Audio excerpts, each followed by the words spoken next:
Tinokuchingamidzai kuchechi yeChrist Embassy yepamhepo yatinoita muchishona. Iko zvino hapachina chikonzero chokupedza svondo rose usina kupinda chechi, nokuti painopindwa unenge usipo, kuda wakanga uri kubasa pakaenda vamwe kuchechi, kuda wakanga uri parwendo, kuda chechi yeChrist Embassy haisati yakuwanikwa kwaunogara, kana kuti unofarira hako kudzidza shoko raMwari nechishona. Ino ndiyo yave chechi yako. Chipinda tinamati. Tinokugamuchirai pamunamato wechechi yeChrist Embassy watinoita pamhepo muchishona. Tinovimba makava nesvondo rakanaka. Tichatanga nekunamata pamwe chete. Mushure mazvo tichapiwa chidzidzo cherhapsody. Tichazobatana pamwe chete tichiimba nokurumbidza Mwari. Tozopiwa dzidziso yeshoko raMwari yesvondo rino. Iye zvino yava nguva yedu yokuti tinamate. Tichatanga nekutenda Mwari pamusoro pesvondo ratabuda mariri. Ngatinamatei. Baba, muzita raMambo Jesu, tinokutendai mutsvene makatendeka. Baba, tinongotenda nemumwe nomumwe Baba wakateerera mutsvene. Tinotenda muri imwe neimwe iri pano Baba. Tinongotenda Jehovha nechiedza chapinda matiri Baba. Baba, tinotenda nechiedza chakapinda kuburikidza nesvondo rakapera, kuburikidza neshoko ratakanzwa svondo rakapfuura. Baba, tinotenda nezvose zvakaitika kwatiri musvondo rakapfuura Baba. Tinotenda kuti zvaitigadzirira Baba kwekugwinya kwenyu mutsvene makatendeka. Muzita raMambo Jesu tinongokutendai Baba, muzita raMambo Jesu. Amen. Iye zvino tichiri panguva yekunamata, toda kutora mukana uno zvakare kuti tinamate. Iye zvino musvondo irori ratiri kupinda, tine mapurogiramu atiri kuita muchechi yeChrist Embassy. Mapurogiramu aya tine imwe inonzi MyPRC, ipurogiramu yevafudzi vedu, iyo nguva yavanowana nguva yakanaka yekudzidziswa. Tinozoita imwe purogiramu zvakare iripo pasvondo rino zvakare inonzi ICLC, ipurogiramu yevakuru vemapoka edu, apo vanowana nguva zvakare nemweya mutsvene vachidzidziswa mune zvavanofanira kuita. Saka iye zvino tinongoda kuti tinamate, tinamatira vafudzi vedu, tinamatira vakuru vedu vemapoka muzita raJesu. Ngatinamatei. Baba, muzita raMambo Jesu tinokutendai mutsvene makatendeka. Baba, tinokutendai nemapurogiramu atiri kuita svondo rino Baba. Baba, tinokutendai neMyPRC neICLC. Baba, tinongotenda nemufudzi mumwe nomumwe achanga ari paMyPRC. Tinotenda nemukuru wemapoka mumwe nomumwe achanga ari paICLC. Baba, tinotenda kuti upenyu hwavo hauzodzokere zvawakanga uri Baba. Baba, tinotenda kuti pavanosimudzirwa Baba, kunyange mapoka avanotungamirira anenge achisimudzirwawo, kunyange tose tichasimudzirwawo nekuti mumweya tinenge tiri mavari Baba. Baba, tinongotenda neshoko renyu Baba richauya matiri Baba. Shoko irori Baba tinotenda kuti richabuditsa zvibereko zvakawanda Baba mukati meupenyu hwedu, mukati meshoko raMwari, mukati mekereke yenyu Baba. Muzita raMambo Jesu tinokutendai Baba. Tinotenda mumwe nomumwe achauya Baba, kugwinyiswa kwaachaita Baba, kugwinyiswa kwaachaitwa neshoko Baba. Muzita raMambo Jesu tinokutendai mutsvene makatendeka, muzita raMambo Jesu. Amen. Iye zvino tichiri panguva yekunamata zvakare.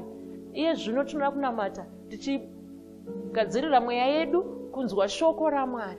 Tinoda kuti mweya yedu ivhurike, ivhurire shoko, ishamire shoko, kuti shoko parinouya kwatiri riunze zvibereko, rive nezvarinoita. Saka nguva ino tinoda kunamata pamweya, tinoda kunamata tiri mumweya, tichinamata nendimi. Mumwe nomumwe pauri ipapo ingotanga kunamata nendimi. Ngatinamatei.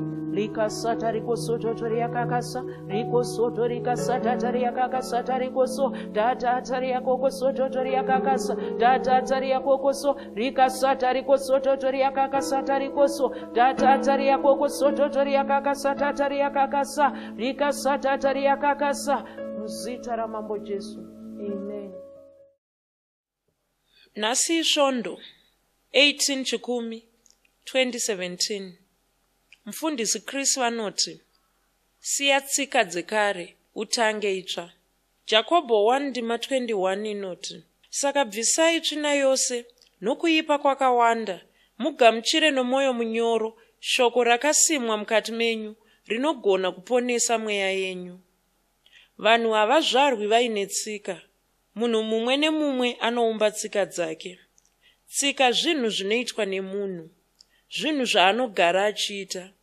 Asi zvinhu izvi zvinotodzidzirwa, hazviuyi zvoga. Zvino haungoshuvi kuti ibve, ndiwe unoibvisa. ndiwe unoregedza kuita tsika iyi. Unogona kunge uine tsika yokutaura zvinhu zvisina kunaka, asi unogona kunge wava kuda kuisiya. Unenge wakafanira kuzvidzidzisa kutaura mashoko akanaka. Unenge wakafanira kuzvidzidzisa kutaura mashoko manyoro. Unenge wakafanira kuzvidzidzisa kutaura mashoko azere rutendo. Asi kuda ungakaruka wataura mashoko akashata aya, ibva wazvirangaridza uchiti kwete, handifaniri kutaura ndichidai. Izvi zvinobva zvarangaridza mweya wako. Mweya wako unozotanga kungwarira, unozorambidza muromo wako kutaura mashoko akadai. Unogona kunge uine tsika yokufunga zvisina kunaka. Unogona kushandura tsika iyi zvekare.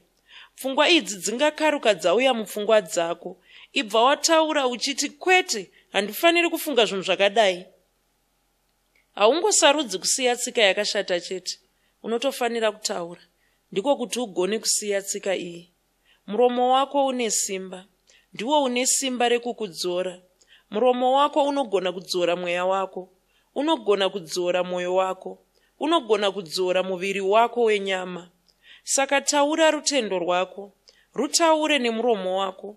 Taura zvaunenge wasarudza kuita, zvitaure nemuromo wako.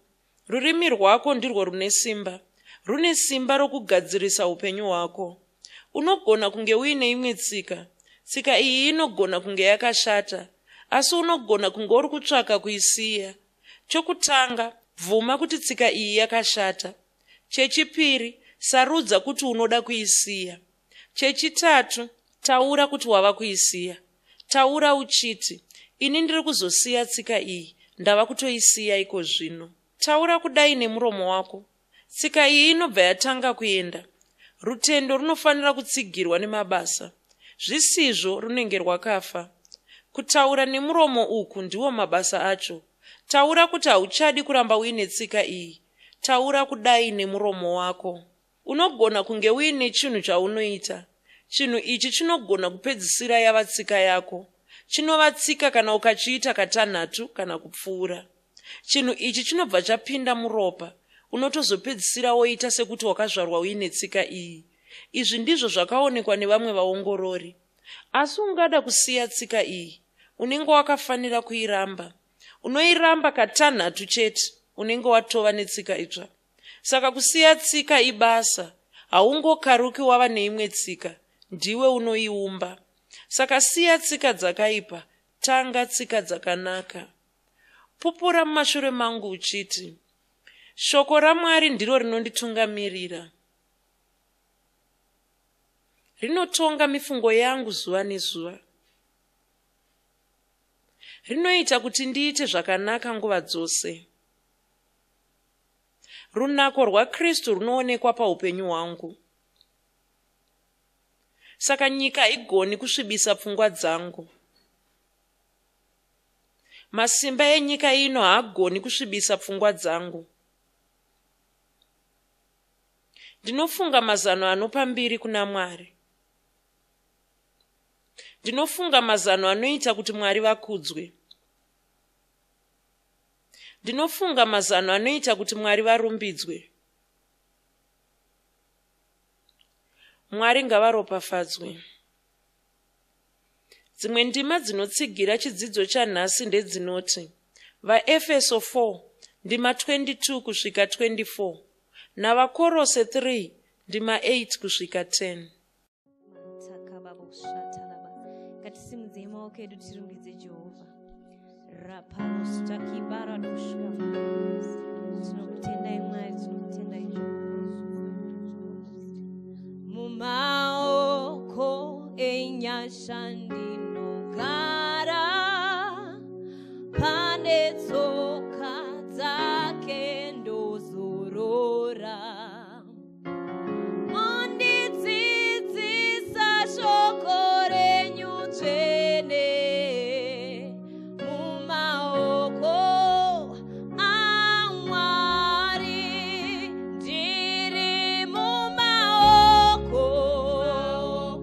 Amwari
Haleluya. Toda kuchingamidzai zvekare kumunamato wedu kuchechi yedu yeChrist Embassy yatinoita pamhepo muchishona. Ndinovimba kuti makava nesvondo rakanaka, noziva kuti Mwari vari kubetserai pamabasa enyu, vari kubetserai pazvinhu zvenyu, mhuri dzenyu, zvinhu zviri kufambirai zvakanaka. Ndo upenyu hwatakadanwa kuti tirarame, upenyu hwogara tichikunda. Hazvirevi kuti matambudziko haaui. Kuna vamwe vanofunga kuti kana munhu ava muKristu matambudziko haachauyi, uye kana ari muKristu kudaro akasangana matambudziko unobva atanga kuridza mhere ototsvaka kutoti vedu wee ndinyengeterereiwo ndasangana nedambudziko, sezvinonzi zvinhu zvisingatarisirwi. Aiwa, matambudziko anouya, asi iko zvino anenge akuuya pamunhu wakazvarwa patsva. Saka haachauya achiita zvaanoda, akuuya achikurirwa. Ndo zvatinenge tichitarisira. Ndo saka tichikudzidzisai shoko raMwari kuti mushandise shoko iri kurwisana nezvinhu zvamunosangana nazvo muupenyu. Bhaibheri rinotitaurira kuti garai makapfeka nhumbi dzokurwa nadzo dzaMwari. NdevaEfeso iyoyo, vaEfeso 6. Kwanzi garai makapfeka nhumbi dzokurwa nadzo dzaMwari, dzamunopiwa naMwari, kuti mugone kumira pazuva rinouya dambudziko. Saka dambudziko rinouya, zvinhu zvakaoma zvinouya, zvinhu zvinotsvaka kukanganisa muupenyu zvinouya. Asi iwe wasiyana navanhu vomunyika, nokuti vanhu vomunyika havana chinotavira, havana chavanogona kushandisa kurwisa matambudziko iwaya. Iwe wava neshoko raMwari, wava werudzi rwavaMwari, wava werudzi rusingagoni kukurirwa nezvinhu zveupenyu huno. Haleluya. Ndoda ngotenda zvekare mufudzi Chris vanotipa mukana wokuti tisangane saizvozvi. Ndo mutungamiriri wedu, ndo mutungamiriri nomuvambi wamakereke eChrist Embassy. Vanotipa mukana wokusangana tichinamata, tichidzidza shoko raMwari saizvozvi, kunyangwe tichigona kunge takambomanikidzwa nemabasa nezvimwe zvakawanda-wanda. Haleluya. Ndoda kuti nditange chimwe dzidziso chandichapinda nacho musvondo rinouya pazuva ranhasi. Ndoda shungu dzangu pachidzidzo ichi, ndoda kuti musare muchinzwisisa basa renyu kana kuti basa rako muimba yaMwari. Hatidi kuti ungova muchechi munomu uchingofunga kuti unofanira kunge uchingori muchechi muno uchingogamuchira minamato zvichingopfuura zvakadaro. Tinoda kuti uzive pawakamira. Toda kuti uzive kuti Mwari vanotarisira chii paupenyu hwako. Ndo shungu dzangu ipapo. Saka ndoda kuti munyatsofamba neni zvakanaka patichange tichidzidza chidzidzo ichochi pasvondo rino nesvondo rinouya. Haleluya. Ndichaverenga muna vaEfeso 2 ndima 19. Ndo pandoda kuti ndiverenge ipapo. Kwanzi naizvozvo hamuzati muchiri vaeni navatorwa, asi vobwo pamwe chete navatsvene naveimba yaMwari. Ndoiverenga zvekare. Naizvozvo hamusati muchiri vaeni navatorwa. Iri kutaura pamusoro pako iwe kana wazvarwa patsva, kana wava mwana waMwari. Ndo tsananguro yawakupiwa pano. Kwanzi hausati uchiri mutorwa, hausati uchiri mueni, asi wavaobwo pamwe chete navatsvene. Hauchati ini ndichangouya kana kudii, watobatana navamwe vatsvene, watova weimba yaMwari. Haleluya. Ndo zvandoda kutanga nokusimbisa izvozvo. Chokutanga ndoda kuti unyatsonzwisisa kuti iwe uri ipapo, kana wakazvarwa patsva kana wakaponeswa, zvinoreva kuti wakazvarwa kechipiri, wakazvarwa patsva. Ndo zvakaitika pauri ipapo. Musi wawakazvarwa kechipiri uyu ndo musi wawakazvarirwa muimba yaMwari. Kana munhu achizvarwa ane paanozvarirwa. Pawakazvarwa kekutanga wakazvarirwa muimba yababa vako namai vako, iyoyo imba iyoyo ine zita raunoshandisa. Ndo mumba mawakazvarirwa. Asi Bhaibheri rinotitaurira kuti kana munhu achinge anamata munamato uya woruponeso, achirevesa, achitenda muruponeso rwaJesu Kristu, anobva azvarwa kechipiri. Ndo zvatinotaurirwa neBhaibheri. Takambodzidza zvidzidzo izvozvo. Saka ndinovimba kuti munogona kurangarira kune vakanga varipo, vakanga vasipo. Tinogona kusangana nazvo zvekare patinoita zvidzidzo zvedu zvekuvamba. Wakazvarirwa muimba yaMwari. Saka ndo zvawava. Imba yako yawava kugara yava imba yaMwari. Bhaibheri rinotitaurira izvo kuti takauya pagomo reZioni. Gomo reZioni iri rinova Jerusarema rokudenga. Ndo imba yaMwari. Ndo mhuri yawava yawava mairi, ndo mhuri yava yako. Saka sokungozviziva somwana wemumhuri yababa vako namai vako, unofanira kuzvizivawo somwana wemumhuri yaMwari. Hachisi chinhu chepadivi, hachisi chinhu chokungoti ndiri muKristu. Aiwa, watova wemhuri yaMwari, ndo zvawatova, ndo tsananguro yako, uye mhuri iyi ndo huru. Saka usada kuitora sokuti ndo isina basa. Kuna vamwe vanorarama chiKristu chavo nenzira iyoyo yokuti vanokoshesa zvavari panyama, havakoshesi zvavari pamweya. Ndosaka uchizoona vachirovha chechi, havapindi minamato, havatori minamato, vanenge vasingadi nemhakei, vanonyanya kukoshesa zvavari panyama, havakoshesi zvavari pamweya. Iwe takataura kare kare tikati iwe uri mweya, hausiri nyama. Nyama iyi ichapera, ichaenda, uchaisiya pano panyika nyama iyi. Asi iwe uri mweya ucharamba uchingorarama. Saka ukasadzidza kukoshesa zvinhu zvepamweya iko zvino, hauzogoni kuzvikoshesa kana wazopepuka waziva kuti uri mweya. Saka koshesa mhuri yawava iyoyo. Wava chizvarwa cheimba yaMwari, wava kuverengerwa kumhuri yaMwari. Haleluya! Pfuma yako yava kumhuri yaMwari. Kuna vamwe vanotarisira kuti baba vangu vakafa vachandisiyira nhaka, kana kuti mai vangu vachandisiyira nhaka, ndo zvega zvavanongovimba nazvo nokungosimbirira pazviri. Aiwa, pfuma yako chaiyo chaiyo inokuraramisa, inokupundusa, inokupa upenyu chaihwo chaihwo, yava yokudenga. Wava kutarisira pfuma iyoyo kuna Mwari, uye Mwari vakatokupa pfuma iyoyo. Haleluya! Nokudaro wava nekodzero dzevanhu vemhuri yeimba iyi yaMwari. Wava nekodzero idzodzo. Wava zvinhu zvinowanikwa muimba yaMwari, zvinhu zvinopiwa muimba yaMwari, ndo zvinhu zvava zvako. Wava nekodzero. Muimba yaMwari muno utano hwakanaka, muimba yaMwari muno kufuma, muimba yaMwari mune kubudirira, muimba yaMwari mune kukunda nguva dzose. Vanhu vari veimba yaMwari havakundikani, vanokunda. Ndo kodzero yako. Wava nekodzero yokurarama usina zvirwere. Ndosaka tichitaura ichiti unofanira kugona kutaura uchiti ini handidi kurwara. Hatisi kungotaura, haisi tsumo yechechi yeChrist Embassy. Ndo shoko raMwari, ndo zvawava. Mumba maunogara umu, vanhu varimo havana chikonzero chokurwara, nokuti mumba umu hamuna zvirwere. Saka unogona kuramba. Chirwere chinhu chinenge chatouya kuda kuzokukanganisa, chatobvawo kumwe, chashanya, hachisi chomunzvimbo mauri. Saka une kodzero yokuchiramba. Uye kuda vamwe vanogona kusanzwisisa izvozvo, asi munoziva here kuti ndo chikonzero munhu achiti kana akarwara anoenda kuchipatara kunorapwa.